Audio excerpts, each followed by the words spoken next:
All right, welcome back. This is January 22nd. We're doing Scuba's daily Bible readings. Once again, if you're just joining us, welcome. We're trying to make it through the Bible day by day in 1 year. If you're coming back, joining us again, welcome back. We'll stumble through this together and we'll make it. All right, today we're starting in Genesis 44, 1 through 45, 28. Give you a second there to get to your books.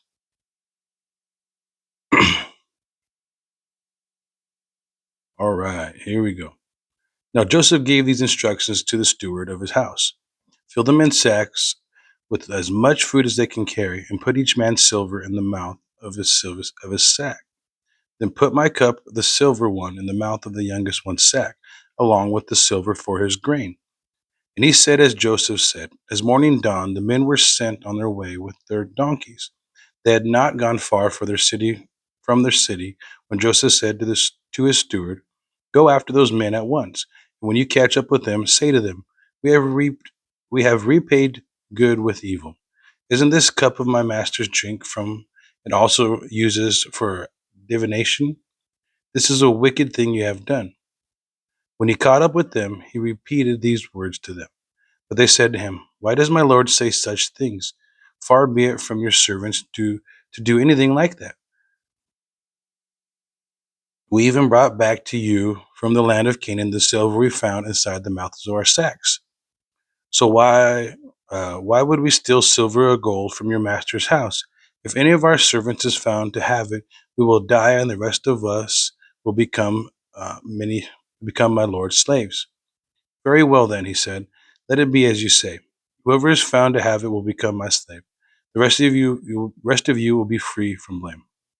Each of them quickly lowered his sack to the ground and opened. Then the steward proceeded to search, beginning with the oldest, ending with the youngest. And the cup was found in Benjamin's sack. At this day they tore their clothes. Then all they all then they all loaded their donkeys and returned to the city. Joseph was still in the house when Judah and his brothers came in, and they threw themselves to the ground before him. Joseph said to them, "What is this you have done? Don't you know that a man like me can find things out of divination?" "What can we say to my lord?" Judah replied. "What can we say? How can we prove our innocence? God has uncovered your servant's guilt. We are now my lord's slaves, we ourselves, the ones who was found to have the cup." But Joseph said, "Far be it from me to do such thing. Only the man who was found to have the cup will become my slave. The rest of you, go back to your father in peace." The Judah went up to him and said, "Pardon your servant, my lord. Let me speak a word to my lord. Do not be angry with your servant, though you are equal to Pharaoh himself." My lord asked his servants, "Do you have a father or a brother?" And we answered, "We have an aged father, and there is a young son born to him in his old age. His brother is dead, and he is the only one his father's sons left. His father loves him." Then you said, then you said to your servants, "Bring him down to me so I can see him for myself." And we said to my lord, "The boy cannot leave his father. If he leaves him, the father will die."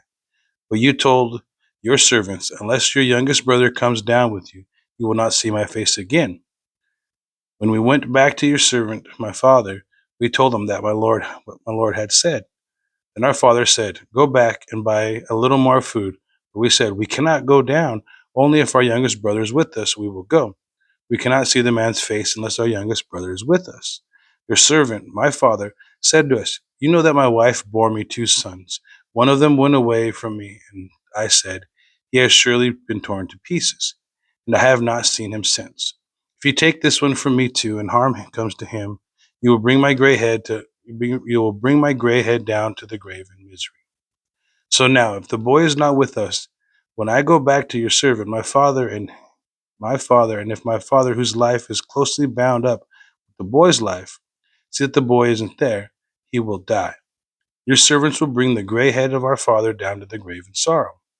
Your servant guaranteed the boy's safety to my father. I said, "If I do not bring him back to you, I will bear the blame before you, my father, all my life." Now then, please let your servant remain as my lord's slave in place of the boy, and let the boy return to his brothers. How can I go back to my father if the boy is not with me? No, do not let me see the misery that would come to my father. 45. Then Joseph could no longer control himself before all his attendants, and he cried out, "Have everyone leave my presence."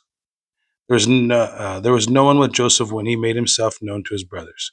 And he wept so loudly that the Egyptians heard him, and Pharaoh's household heard about it. Joseph said to his brothers, "I am Joseph. Is my father still living?" But his brothers were not able to answer him because they were terrified at his presence. Then Joseph said to his brothers, "Come close to me." When they had done so, he said, "I am your brother Joseph, the one you sold into Egypt. And now do not be distressed and do not be angry with yourselves for selling me here, because it was to save lives that God sent me ahead of you. For 2 years now there has been famine in the land, and for the next 5 there will be no plowing and no reaping. But head of, God sent me ahead of you to preserve for you a remnant of the earth and to save your lives by great deliverance. So then, it was not you who sent me here, but God. He made me father to Pharaoh, lord of his entire household and ruler of Egypt. Now hurry back to my father and say to him, this is what your son Joseph says. God has made me lord of all of Egypt. Excuse me. Come down to me. Do not delay. You shall live in the reign of Goshen and be near me. You, your children and grandchildren, your flocks and herds, and all you have. I will provide for you there, because 5 years of famine are still to come. Otherwise, you and your household and all who belong to you will become destitute. You can see for yourselves, and you can hear my brother Benjamin, that it is really who I am speaking to you. Tell my father all about the honor accorded me in Egypt and about everything you have seen, and bring my father down here quickly." Then he threw his arms around his brother Benjamin and wept. Benjamin embraced him, weeping. And he kissed all his brothers and wept over them. Afterward, his brothers talked with him.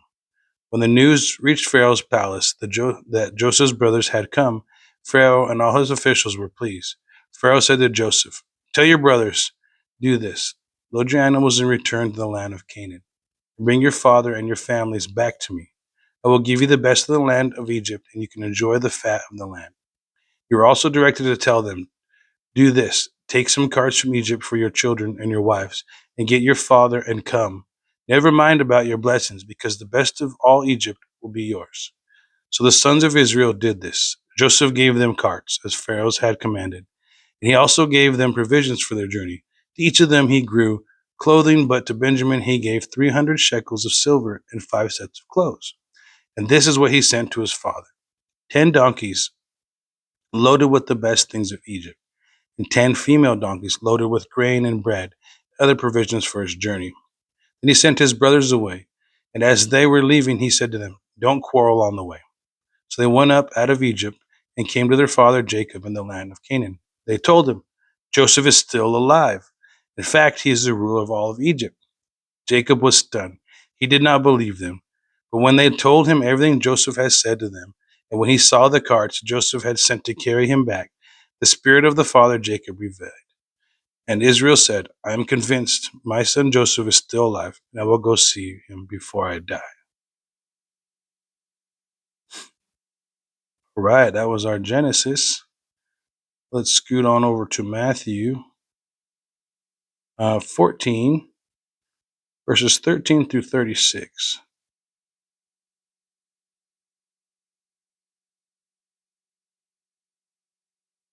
Jesus feeds 5,000. All right, Matthew 14:13. When Jesus heard what had happened, he withdrew by boat, privately to a solitary place. Hearing of this, the crowds followed him on foot from the towns. When Jesus landed and saw a large crowd, he had compassion on them and healed their sick. As evening approached, the disciples came to him and said, "This is a remote place and it's already getting late. Send the crowds away so they can go to the villages and buy themselves some food." Jesus replied, "They do not need to go away. You give them something to eat." We have here only 5 loaves of bread and 2 fish," they answered. "Bring them to me," he said. He directed the people to sit down on the grass. Taking the 5 loaves and the 2 fish and looking up to heaven, he gave thanks and broke the loaves. He then gave them to the disciples, and the disciples gave them to the people. They all ate and were satisfied. And the disciples picked up 12 baskets of broken pieces that were left over. The number of those who ate was about 5,000 men, besides women and children. Immediately, Jesus made the disciples get into the boat and go on ahead of them to the other side, while he dismissed the crowd. After he dismissed them, he went up on a mountainside by himself to pray. Later that night, he was there alone, and the boat was already a considerable distance from land, buffeted by the waves because the wind was against it. Shortly before dawn, Jesus went out to them, walking on the lake. When Jesus saw him, when the disciples saw him walking on the lake, they were terrified. "It's a ghost," they said, and they cried out in fear. But Jesus immediately said to them, "Take courage, it is I. Do not be afraid." "Lord, if it's you," Peter replied, "tell me to come to you on the water." "Come," he said. And Peter got down out of the boat, walked on the water, and came toward Jesus. But when he saw the wind, he was afraid and beginning to sink, cried out, "Lord, save me." Immediately, Jesus reached out the hand and caught him. "You have little faith," he said. Why did you doubt?" And when they climbed into the boat and the wind died down, then those who were in the boat worshipped him, saying, "Truly you are the Son of God."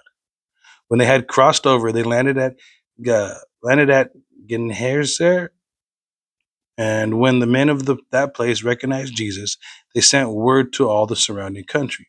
People brought all their sick to him and begged him to let the sick just touch the edge of his cloak, and all who touched it were healed. All right, let's. That was our Matthew. Let's head on over to Psalms next. 18:37 through 50. Pull back up. I went a little far.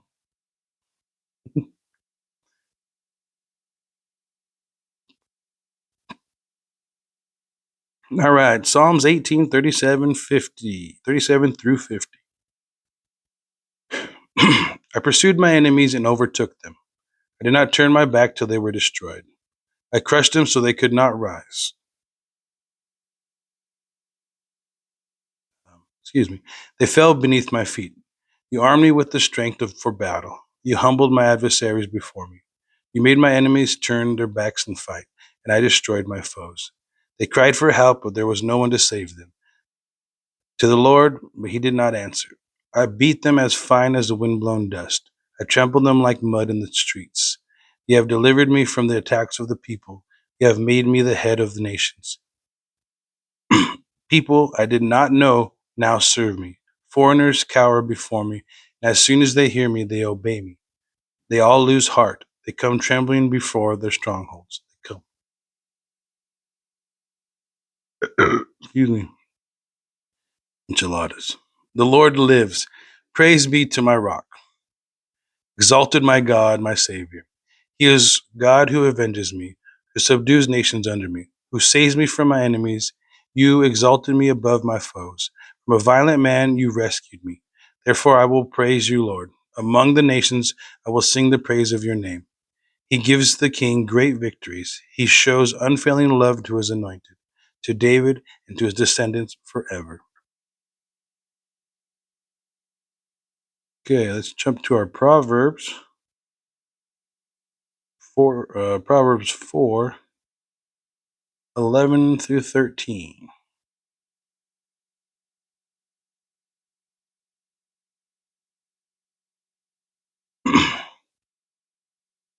Proverbs 4:11. I instruct you in the way of wisdom and lead you along straight paths. When you walk, your steps will not be hampered. When you run, you will not stumble. Hold on to instruction, do not let it go. Guard it well, for it is your life. Okay, that was our Proverbs. All right, that was our January 22nd reading for Scuba's Daily Bible Readings. Thanks again for joining me. Once again, if it's your first time, we're working our way through the Bible one day at a time. We're going to stumble through it together. This is my first time, or some of the first times reading these books or the entire book.